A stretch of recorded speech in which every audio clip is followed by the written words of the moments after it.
Hello दोस्तों, स्वागत है आपका अपने यूट्यूब चैनल सचिन क्लासेस पर। आज हम यहाँ जनवरी मंथ के करंट अफेयर्स को कवर करेंगे। तो आइए शुरू करते हैं। Question number 1। क्वेश्चन नंबर 1 हमारा है, बेंजामिन नेतन्याहू ने किस देश के प्रधानमंत्री के रूप में शपथ ली?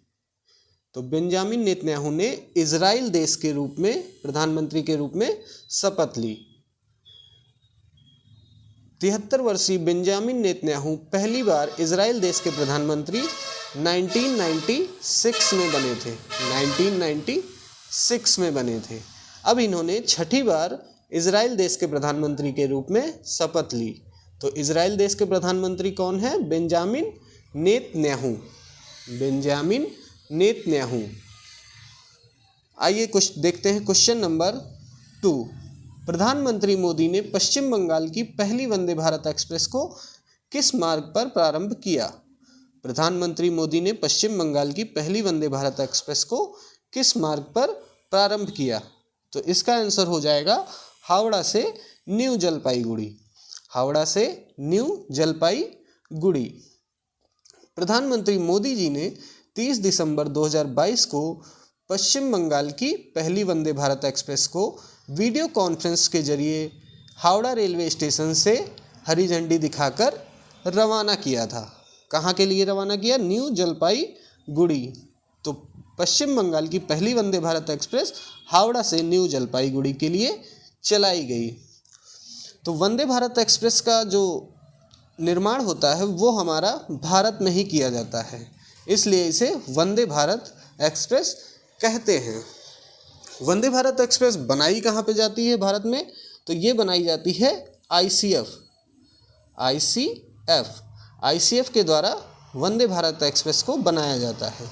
आईसीएफ यानी integral coach factory. Integral coach factory ये कहाँ पर है? चेन्नई में स्थित है। कहाँ पर? चेन्नई में। वंदे भारत एक्सप्रेस को बनाने के लिए लगभग 100 करोड़ की लागत आती है। ये भारत की बहुत हाईटेक एक ट्रेन है जिसकी स्पीड लगभग 160 किलोमीटर प्रति आवर है। मैक्सिमम स्पीड 160 किलोमीटर प्रति आवर है। आइए देखते हैं क्वेश्चन नंबर 3। क्वेश्चन नंबर 3 हमारा है, श्री गुरु गोविंद सिंह जी का कौन सा प्रकाश पर्व मनाया गया? गुरु गोविंद सिंह जी का कौन सा प्रकाश पर्व मनाया गया? ऑप्शन है 356वां, 357वां, 358वां, 359वां। तो इसका आंसर हमारा हो जाएगा 356वां। तो श्री गुरु गोविंद सिंह जी का 356वां प्रकाश पर्व मनाया गया। गुरु गोविंद सिंह जी कौन थे? गुरु गोविंद सिंह सिख गुरुओं में सबसे अंतिम गुरु थे। सिख गुरुओं में से सबसे अंतिम गुरु यानी 10वें गुरु। सिख गुरु गोविंद सिंह कौन से गुरु थे? 10वें एवं अंतिम गुरु। कोई भी क्वेश्चन पूछा जाए जैसे अंतिम गुरु कौन थे, तो वो थे गुरु गोविंद सिंह जी। या अंतिम गुरु पूछे या 10वें गुरु पूछे तो कौन थे? गुरु गोविंद सिंह। गुरु गोविंद सिंह का जन्म जो हुआ था वो कहाँ पर हुआ था? पटना साहिब बिहार में हुआ था। पटना साहिब बिहार में हुआ था। कब हुआ था? वो हुआ था 22 दिसंबर 1666। 22 दिसंबर 1666। गुरु गोविंद सिंह का जन्म 22 दिसंबर 1666 को पटना साहिब बिहार में हुआ था। गुरु गोविंद सिंह जी अपने पिता गुरु तेग बहादुर यानी 9वें गुरु, अगर 9वें गुरु पूछा जाए तो कौन थे? गुरु तेग बहादुर। तो पिता गुरु तेग बहादुर यानी 9वें सिख गुरु की मृत्यु के बाद गुरु गोविंद सिंह जी सिख संप्रदाय के अंतिम गुरु बने। जब ये गुरु बने तब इनकी आयु सिर्फ 9 वर्ष थी। कितनी वर्ष की आयु में? ये 9 वर्ष की आयु में। 9 वर्ष की आयु में ये सिख संप्रदाय के गुरु बने। यहाँ पे क्वेश्चन पूछा जाता है कि किस सिख गुरु की हत्या इस्लाम धर्म न स्वीकार करने के कारण कर दी गई थी? तो वो की थी किसकी हुई थी? मतलब गुरु तेग बहादुर जी की, यानी 9वें सिख गुरु गुरु तेज बहादुर की इस्लाम धर्म स्वीकार न करने के कारण मृत्यु कर दी गई थी। तो कब किसने की थी इनकी मृत्यु? वो की थी औरंगजेब ने। ये क्वेश्चन बहुत बार एग्जाम में पूछा जाता है कि इस्लाम धर्म स्वीकार न करने के कारण किसकी मृत्यु कर दी गई थी या किसने की थी? तो वो गुरु तेग बहादुर की मृत्यु इस्लाम धर्म स्वीकार न करने के कारण औरंगजेब ने कर दी थी। तो कब की थी? 1675 में। 1675 में इस्लाम धर्म स्वीकार न करने के कारण गुरु तेग बहादुर यानी 9वें सिख गुरु की हत्या कर दी गई थी। गुरु गोविंद सिंह की हत्या 1708 में गुल खां के द्वारा की गई थी। गुरु गोविंद सिंह जी की मृत्यु 1708 में गुल खां के द्वारा नांदेड़ में कर दी गई थी। गुरु गोविंद सिंह सिख संप्रदाय के अंतिम गुरु रहे। गुरु गोविंद सिंह ने सिख संप्रदाय के लिए बहुत अपना योगदान दिया था। उन्होंने बालों को ढकने के लिए पगड़ी शुरू की थी। जो पंजाबियों में पगड़ी पहनी जाती है वो गुरु गोविंद सिंह जी ने ही शुरू की थी। इन्होंने ही 5 का सिद्धांत दिया। 5 का सिद्धांत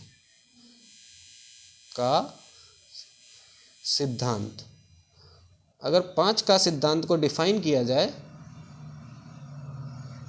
तो 5 का सिद्धांत का मतलब होता है, पहले का मतलब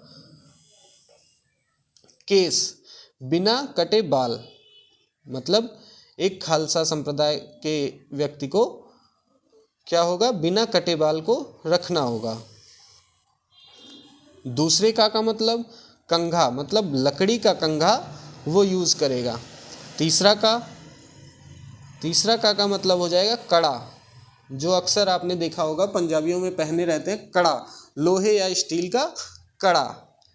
चौथा का कृपाण, मतलब एक पंजाबी को कृपाण धारण करना होगा। पांचवें का यानी अंतिम का मतलब कच्छा, छोटी जांघिया पहनना होगा। ये सिख संप्रदाय के आस्था के 5 प्रतीक थे जिन्हें एक खालसा को हमेशा धारण करना चाहिए। जो सिख धर्म था वो 2 समुदाय में बटा था, खालसा तथा सिख समुदाय। खालसा समुदाय की स्थापना गुरु गोविंद सिंह जी ने की थी। अगर क्वेश्चन पूछा जाता है खालसा समुदाय की स्थापना किसने की, तो वो गुरु गोविंद सिंह जी ने की थी। और सिख समुदाय की स्थापना गुरु नानक जी ने की थी।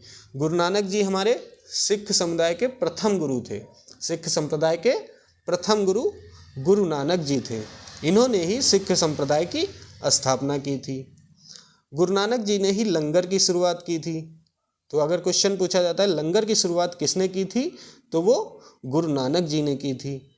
जो गुरुद्वारे में लंगर चलते हैं उनकी शुरुआत गुरु नानक जी ने की थी। एक क्वेश्चन यहाँ पे ये भी पूछा जाता है गुरु नानक जी किसके समकालीन थे, तो वो बादशाह बाबर तथा हुमायूं के समकालीन थे। गुरु नानक बादशाह बाबर तथा हुमायूं के समकालीन थे। सिख संप्रदाय की लिपि अगर पूछी जाती है, क्वेश्चन आता है सिख संप्रदाय की लिपि कौन सी है, तो इसका आंसर हो जाएगा गुरुमुखी लिपि। सिख समुदाय की लिपि कौन सी थी, तो वो थी गुरुमुखी लिपि। गुरुमुखी लिपि को गुरु अंगद देव ने दिया था, जो कि सिख संप्रदाय के दूसरे गुरु थे। सिख संप्रदाय के दूसरे गुरु गुरु अंगद देव, जिन्होंने गुरुमुखी लिपि दी थी। 5वें गुरु के क्वेश्चन भी बहुत पूछा जाता है। 5वें गुरु थे गुरु अर्जुन। गुरु गोविंद सिंह ने अंतिम गुरु के रूप में सिर्फ गुरु ग्रंथ साहिब धार्मिक ग्रंथ की स्थापना की थी। उन्होंने गुरुवाणी को ही अपना अंतिम गुरु बना दिया था, जिससे खालसा और सिख समुदाय के लोगों को आदेश मिलता रहे या उनको आगे बढ़ने की प्रेरणा मिलती रहे। आइए देखते हैं क्वेश्चन नंबर 4। क्वेश्चन नंबर 4 है हमारा, केंद्रीय गृह मंत्री अमित शाह द्वारा सीमा सुरक्षा बल के किस मोबाइल ऐप का लोकार्पण किया। केंद्रीय गृह मंत्री अमित शाह द्वारा सीमा सुरक्षा बल के किस मोबाइल ऐप का लोकार्पण किया। तो अमित शाह जी हमारे केंद्रीय गृह मंत्री तथा सहकारिता मंत्री भी हैं। अगर सहकारिता मंत्री के बारे में पूछा जाए तो वो कौन होंगे? अमित शाह। तो इन्होंने जो सीमा सुरक्षा बल के लिए मोबाइल ऐप का लोकार्पण किया वो थे प्रहरी ऐप। प्रहरी ऐप का लोकार्पण किया। यह ऐप बीएसएफ जवानों को गृह मंत्रालय के पोर्टल से जोड़ेगा। इसका लोकार्पण जो हुआ नई दिल्ली में अमित शाह जी के द्वारा किया गया। देखते हैं अगला क्वेश्चन, क्वेश्चन नंबर 5। हाल ही में सुखोई 30 MKI लड़ाकू विमान से कितनी मारक क्षमता वाली ब्रह्मोस के संस्करण का सफल परीक्षण किया गया? ब्रह्मोस के संस्करण का सफल परीक्षण किया गया। तो इसका आंसर हो जाएगा 400 किलोमीटर। कितनी मारक क्षमता वाली ब्रह्मोस के संस्करण का सफल परीक्षण किया गया? मतलब 400 किलोमीटर। सुखोई 30 MKI हमारा एक लड़ाकू विमान है, फाइटर जेट है, और ब्रह्मोस हमारी क्या है? एक क्रूज मिसाइल है, सुपरसोनिक क्रूज मिसाइल।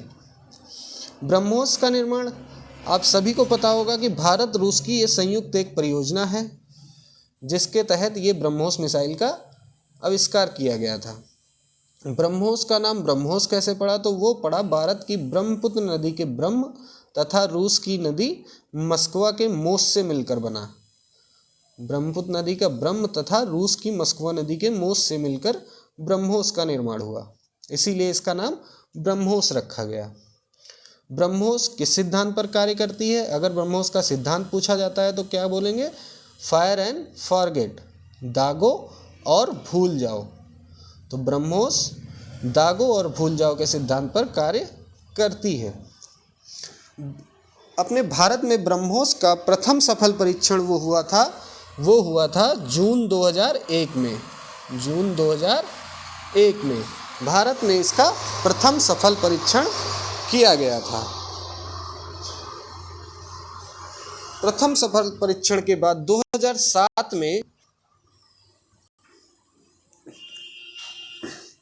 2007 में इसको भारतीय थल सेना में सम्मिलित कर लिया गया था। भारतीय थल सेना में सम्मिलित कर लिया गया था। ब्रह्मोस की जो गति है वो ध्वनि की गति के 3 गुना तेज है। ब्रह्मोस की गति ध्वनि की गति से 3 गुना तेज गति है। ये हुई बात ब्रह्मोस की। आइए अब बात कर लेते हैं सुखोई 30 MKI जो कि एक लड़ाकू विमान है। सुखोई 30 MKI फाइटर जेट, यह भी रूस के BAPL तथा भारत के HL के सहयोग से बना है। रूस के BAPL तथा भारत के HL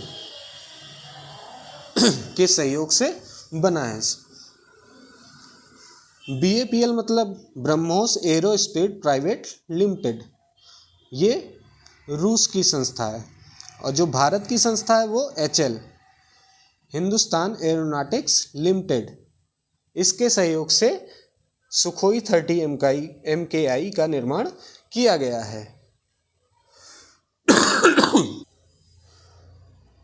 सुखोई 30 MKI एक बार में 3000 किलोमीटर तक दूरी तय करता है। इसकी खास बात यह है कि इसमें ईंधन जो भरा जाता है वो हवा में ही भर लिया जाता है। 2.5 टन की मिसाइल सुखोई 30 MKI लड़ाकू विमान है जिस पर स्थापित किया गया है, जो कि सबसे भारी मिसाइल है। ब्रह्मोस मिसाइल जो है वो सबसे भारी मिसाइल है जिसका वजन लगभग 2.5 टन है, जिसको 30 MKI लड़ाकू विमान पर स्थापित किया गया है। आइए देखते हैं क्वेश्चन नंबर 6। हाल ही में किस मंत्रालय द्वारा प्रज्वला चैलेंज लॉन्च किया गया? हाल ही में किस मंत्रालय द्वारा प्रज्वला चैलेंज लॉन्च किया गया? तो इसके ऑप्शन है वित्त मंत्रालय, गृह मंत्रालय, ग्रामीण विकास मंत्रालय, रेल मंत्रालय। तो इसका आंसर हो जाएगा ग्रामीण विकास मंत्रालय। तो ग्रामीण विकास मंत्रालय द्वारा प्रज्वला चैलेंज लॉन्च किया गया था। ये किया गया था ग्रामीण विकास मंत्रालय के सचिव श्री शैलेश कुमार सिंह द्वारा नई दिल्ली में। शैलेश कुमार सिंह द्वारा नई दिल्ली में प्रज्वला चैलेंज का शुभारंभ किया गया था। इस मिशन का उद्देश्य था ग्रामीण अर्थव्यवस्था को बढ़ाने तथा उनके विचारों और समाधानों को बढ़ाने के लिए, मतलब उनके कार्यों के लिए विचार आमंत्रित करना था। आइए देखते हैं क्वेश्चन नंबर 7। क्वेश्चन नंबर 7 है हमारा, हाल ही में दूसरे सबसे लंबे केबल वाले 8 लेन जुआरी ब्रिज का उद्घाटन कहाँ किया गया? हाल ही में दूसरे सबसे लंबे केबल वाले 8 लेन जुआरी ब्रिज का उद्घाटन कहाँ किया गया? ऑप्शन है गोवा, कर्नाटक, तमिलनाडु, बिहार। तो इसका आंसर हो जाएगा गोवा। गोवा में दूसरे सबसे लंबे केबल वाले 8 लेन जुआरी ब्रिज का उद्घाटन किया गया था। जो गोवा में जुआरी ब्रिज के नाम से दूसरा लंबा केबल वाला 8 लेन वाला ब्रिज है, ये गोवा में हुआ है। सबसे पहला जो लंबा केबल ब्रिज है वो कहाँ पर है? वो है गुजरात के भरूच में नर्मदा नदी पर। दूसरा जो केबल ब्रिज है वो है गोवा में, तथा जो फर्स्ट है वो है गुजरात में।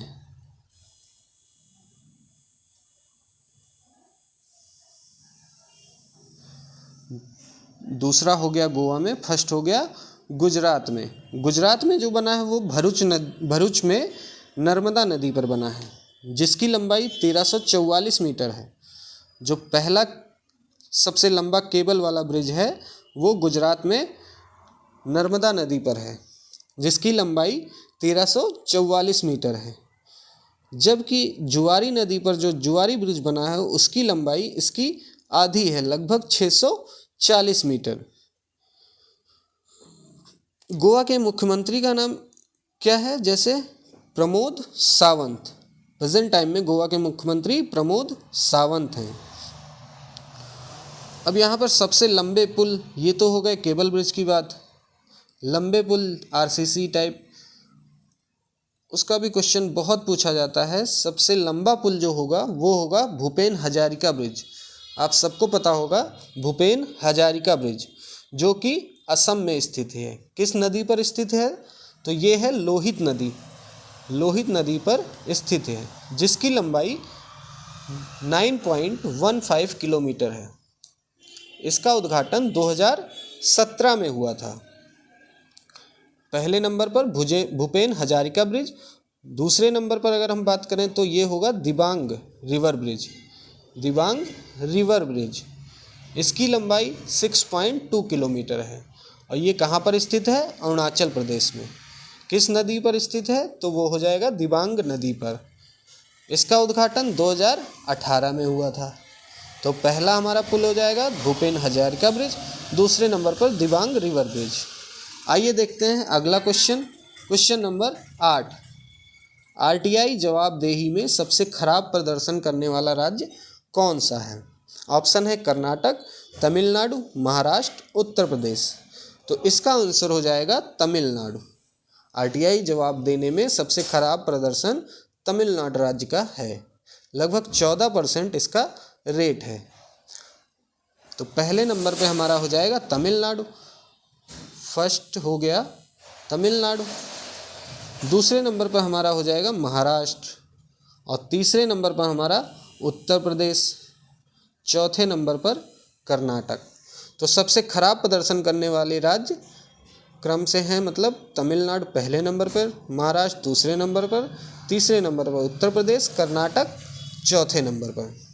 आरटीआई जवाबदेही में सबसे अच्छा प्रदर्शन करने वाले राज्य, तो नंबर 1 पे है आंध्र प्रदेश और नंबर 2 पे है हरियाणा। आइए देखते हैं अगला क्वेश्चन। Question number 9। हाल ही में लूला डी सिल्वा कहाँ किस देश के तीसरी बार राष्ट्रपति चुने गए? हाल ही में लूला डी सिल्वा किस देश के तीसरी बार राष्ट्रपति चुने गए? तो इसका आंसर हो जाएगा ब्राज़ील।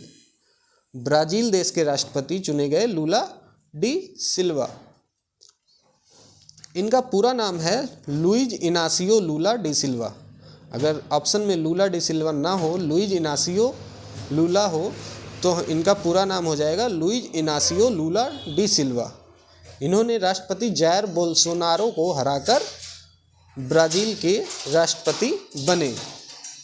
आइए देखते हैं अगला क्वेश्चन, क्वेश्चन नंबर 10। हाल ही में दिग्गज फुटबॉल खिलाड़ी पेले का निधन हुआ, इनका संबंध किस देश से है? दिग्गज फुटबॉल खिलाड़ी पेले का निधन हुआ, इनका संबंध किस देश से था? तो ऑप्शन है वेनेजुएला, फ्रांस, ब्राज़ील, अर्जेंटीना। तो इसका आंसर हो जाएगा ब्राज़ील।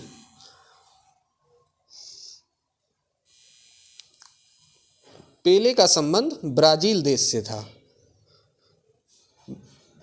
3 बार के फुटबॉल विश्व विजेता पेले का 82 वर्ष में निधन हो गया। अगर पेले के वास्तविक नाम की अगर बात की जाए तो इनका नाम भी बहुत बड़ा है, एडसन एरंटेस डी नासिमेंटो। पेले का वास्तविक नाम एडसन एरंटेस डो नासिमेंटो था। पेले को कई नामों से जाना जाता था, जैसे black pearl, king Pele, king of football भी कहते हैं। आइए देखते हैं क्वेश्चन नंबर 11। हाल ही में उत्तर प्रदेश की पहली महिला पुलिस कमिश्नर किसे नियुक्त किया गया? हाल ही में उत्तर प्रदेश की पहली महिला पुलिस कमिश्नर किसे नियुक्त किया गया? ऑप्शन है लक्ष्मी सिंह, कंचन चौधरी भट्टाचार्य, सुचेता कृपलानी, सरोजनी नायडू। तो इसका आंसर हो जाएगा लक्ष्मी सिंह। लक्ष्मी सिंह उत्तर प्रदेश की पहली महिला पुलिस कमिश्नर नियुक्त की गई हैं। इनकी तैनाती जो हुई है वो उत्तर प्रदेश के गौतम बुद्ध नगर में हुई है। यूपी में इस पद पर पहुंचने वाली पहली महिला अधिकारी बन गई हैं। कौन बन गई हैं? लक्ष्मी सिंह। अदर ऑप्शन अगर हम देखें, उनके बारे में बात कर ली जाए तो कंचन चौधरी भट्टाचार्य। कंचन चौधरी भट्टाचार्य। कंचन चौधरी भट्टाचार्य जो थी देश की पहली महिला पुलिस महानिदेशक, जिनको हम डीजीपी कहते हैं। डीजीपी कहते हैं। डीजीपी अगर बात करें तो डीजीपी को क्या कहते हैं? Director general of police. ये किसी राज्य की सबसे पुलिस विभाग की सबसे उच्च अधिकारी होता है डीजीपी। तो वो सबसे पहली महिला पुलिस महानिदेशक जो बनी थी वो कौन थी? कंचन चौधरी भट्टाचार्य। ऑप्शन नंबर 3 देखें तो सुचेता कृपलानी। सुचेता कृपलानी के बारे में आप सभी जानते होंगे, जो कि उत्तर प्रदेश की पहली महिला मुख्यमंत्री थी। बात करें अगर सरोजनी नायडू की, तो सरोजनी नायडू उत्तर प्रदेश की पहली महिला राज्यपाल थी।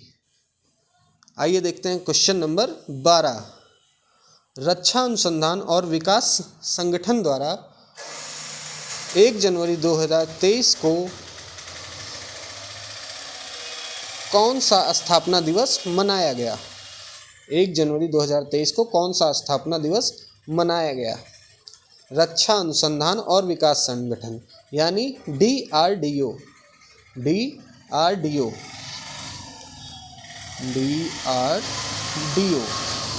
जिनको आप DRDO नाम से जानते हैं, इसका हिंदी में नाम है रक्षा अनुसंधान और विकास संगठन। तो इन्होंने 1 जनवरी 2023 को कौन सा स्थापना दिवस मनाया था? तो इसका राइट आंसर हो जाएगा 65वां राष्ट्र स्थापना दिवस मनाया था। DRDO यानी defence research and development organisation. 1 जनवरी 2023 को इन्होंने 65वां स्थापना दिवस मनाया था। DRDO के चेयरमैन अगर प्रेजेंट में बात की जाए तो DRDO के चेयरमैन हैं doctor Sameer V Kamat. Doctor Sameer V Kamat. DRDO जो कार्य करता है वो सैन्य प्रौद्योगिकी पर काम करता है। सैन्य से बात करें तो आज भारत के रक्षा मंत्री कौन है? रक्षा मंत्री जो हैं वो कौन है? श्री राजनाथ सिंह। श्री राजनाथ सिंह। आइए देखते हैं अगला क्वेश्चन, क्वेश्चन नंबर 13। हाल ही में किसने रोड सेफ्टी वर्ल्ड सीरीज 2022 का खिताब जीता? हाल ही में किसने रोड सेफ्टी वर्ल्ड सीरीज 2022 का खिताब जीता? तो ये जीता है इंडिया लीजेंड ने। इंडिया लीजेंड ने रोड सेफ्टी वर्ल्ड सीरीज 2022 का खिताब जीता है। तो ये किसको हरा कर जीता है? तो वो हरा कर जीता है श्रीलंका लीजेंड को। श्रीलंका लीजेंड को, मतलब नंबर 1 पोजीशन पे इंडिया लीजेंड आई है और सेकंड पोजीशन पर श्रीलंका लीजेंड। आइए देखते हैं अगला क्वेश्चन, क्वेश्चन नंबर 14। केंद्रीय शिक्षा मंत्री धर्मेंद्र प्रधान ने भारत के दूसरे राष्ट्रीय आदर्श वेद विद्यालय का उद्घाटन कहाँ किया है? केंद्रीय शिक्षा मंत्री धर्मेंद्र प्रधान ने भारत के दूसरे राष्ट्रीय आदर्श वेद विद्यालय का उद्घाटन कहाँ किया है? तो इसका राइट आंसर हो जाएगा पुरी, उड़ीसा में। धर्मेंद्र प्रधान जो कि हमारे केंद्रीय शिक्षा मंत्री हैं, उन्होंने इसका उद्घाटन किया कहाँ पर? पुरी, उड़ीसा में। तो ये दूसरा राष्ट्रीय आदर्श वेद विद्यालय है। अगर पहले की बात करें तो पहला हमारा कहाँ पर है? उज्जैन में। ये हो जाएगा फर्स्ट राष्ट्रीय आदर्श वेद विद्यालय, और पुरी जो हमारा है वो सेकंड राष्ट्रीय आदर्श वेद विद्यालय है। आइए देखते हैं question number 15। Question number 15, Bharat निर्वाचन आयोग द्वारा मिशन 929 किस राज्य में प्रारंभ किया गया? भारतीय निर्वाचन आयोग द्वारा मिशन 929 किस राज्य में प्रारंभ किया गया? तो ये प्रारंभ किया गया है असम में। इसका सही आंसर हो जाएगा असम। ये जो मिशन की स्थापना हुई है ये अधिक मतदान के लिए किया गया है। देखते हैं अगला क्वेश्चन, क्वेश्चन नंबर 16, हाइड्रोजन संचालित ट्रेन शुरू करने वाला एशिया का पहला देश कौन सा है? हाइड्रोजन संचालित ट्रेन शुरू करने वाला एशिया का पहला देश कौन सा है? तो एशिया का पहला देश हो जाएगा चीन। तो इसका सही आंसर हो जाएगा चीन। हाइड्रोजन संचालित ट्रेन शुरू करने वाला एशिया का पहला देश चीन है। और देश का ये अगर बात करें तो ये दूसरा देश है। पूरे वर्ल्ड में अगर बात की जाए तो चीन दूसरा देश है जिसने हाइड्रोजन संचालित ट्रेन शुरू की है। पहले नंबर पर पूरे विश्व में किसने स्टार्ट की है? तो वो की है जर्मनी ने। जर्मनी ने हाइड्रोजन संचालित ट्रेन की शुरुआत सितंबर 2022 में की थी। हाइड्रोजन संचालित ट्रेन का निर्माण फ्रांस की कंपनी अल्स्टॉम ने किया है। अल्स्टॉम फ्रांस की एक कंपनी है, अल्स्टॉम।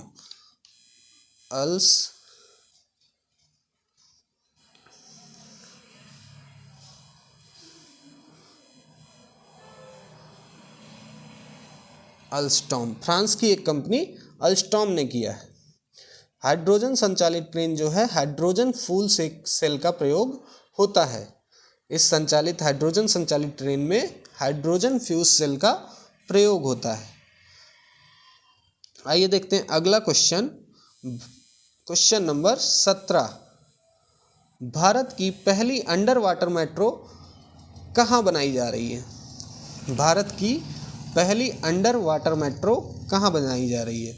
ऑप्शन है गोवा, पश्चिम बंगाल, गुजरात तथा केरल। तो इसका राइट आंसर हो जाएगा अपना पश्चिम बंगाल। भारत की पहली अंडर वाटर मेट्रो कहाँ बनाई जा रही है? तो वो बनाई जा रही है पश्चिम बंगाल में। पश्चिम बंगाल में हुगली नदी के अंदर भारत की पहली अंडर वाटर सुरंग बनाई जा रही है, जिसमें हमारी पहली अंडर वाटर मेट्रो चलेगी। प्रथम मेट्रो सेवा अगर बात की जाए तो वो शुरू हुई थी कोलकाता में ही। कब हुई थी? 1984 में। 1984 में प्रथम मेट्रो सेवा कोलकाता में प्रारंभ हुई थी, 24 अक्टूबर 1984 को। आइए देखते हैं अगला question, question number 18, Mopa international airport Goa का नामकरण किसके नाम पर किया गया है?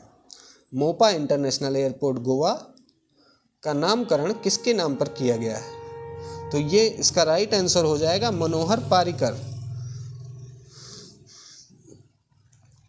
चलिए देखते हैं अगला क्वेश्चन, क्वेश्चन नंबर 19, भारत का कौन सा शहर पहली बार फार्मूला ई वर्ल्ड चैंपियनशिप रेस की मेजबानी करेगा? भारत का कौन सा शहर पहली बार फार्मूला ई वर्ल्ड चैंपियनशिप रेस की मेजबानी करेगा? तो इसका आंसर हो जाएगा हैदराबाद। सॉरी, तो इसका आंसर हो जाएगा हैदराबाद। हैदराबाद में इस रेस का आयोजन 11 फरवरी 2023 को किया जाएगा। 11 फरवरी 2023 को किया जाएगा। जो दुनिया की सबसे बड़ी ऑटोमोबाइल रेस प्रतियोगिता होती है उसका नाम होता है फार्मूला वन रेस।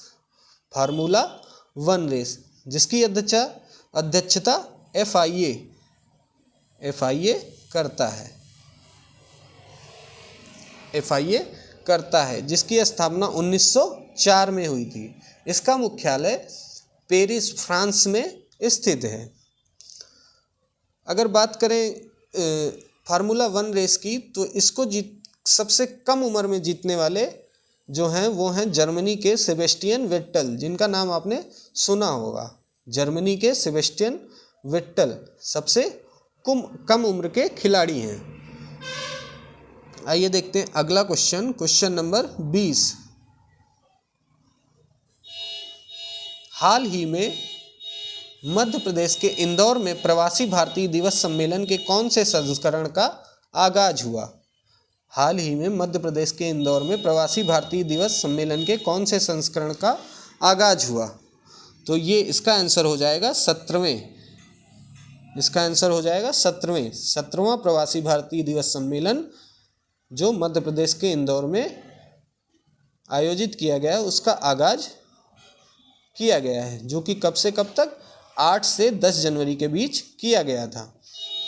प्रधानमंत्री मोदी ने इस सम्मेलन का उद्घाटन भी किया था और इसकी समापन सत्र की अध्यक्षता भारत देश की राष्ट्रपति द्रौपदी मुर्मू ने किया था। इसके जो मुख्य अतिथि थे वो थे गुयाना के राष्ट्रपति डॉक्टर मोहम्मद इरफान अली।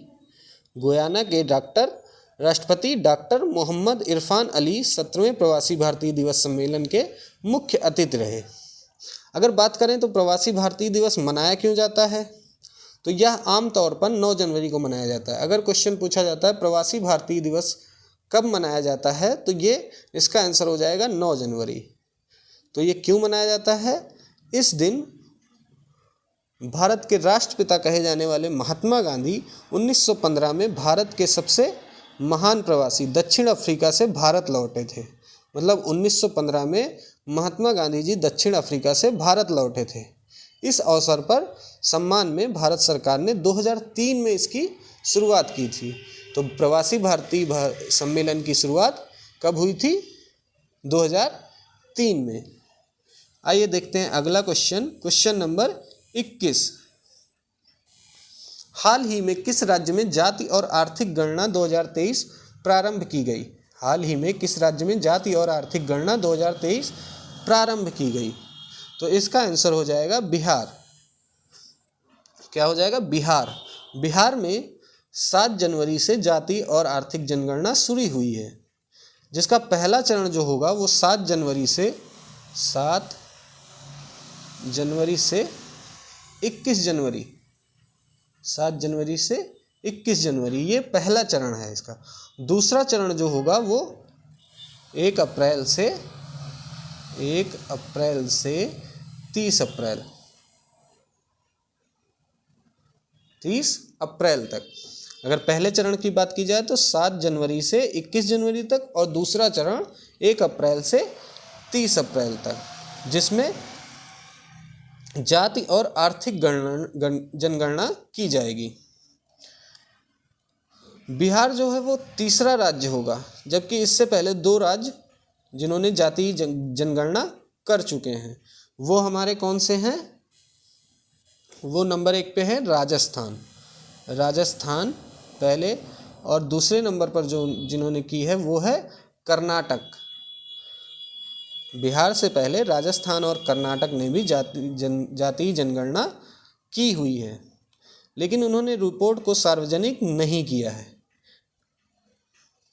आइए देखते हैं अंतिम क्वेश्चन नंबर 22।